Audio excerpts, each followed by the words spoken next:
ГСП онлайн. Городские новости сейчас. В детском саду номер 11 подвели итоги муниципального этапа всероссийского конкурса «Воспитатель года».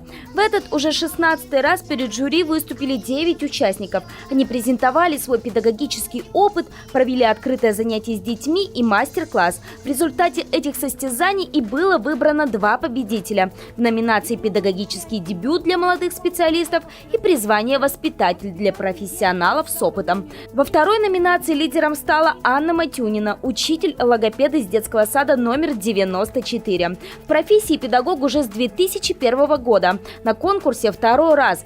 И если в 2005 году ей далось только 3-е место, то в 2018 она стала триумфатором.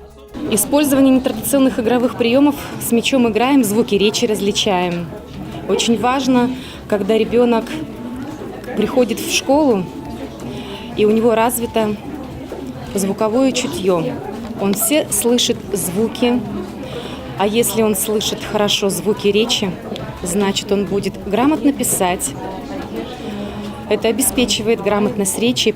По мнению воспитателя, такая программа позволяет каждому ее воспитаннику стать успешным. Но и, судя по всему, она принесла успех и самой Анне Александровне. Впереди у нее не менее сложная миссия, а именно подготовить выступление на следующий этап конкурса. Весной 2019 года именно этот педагог представит наш город на республиканском этапе конкурса «Воспитатель года».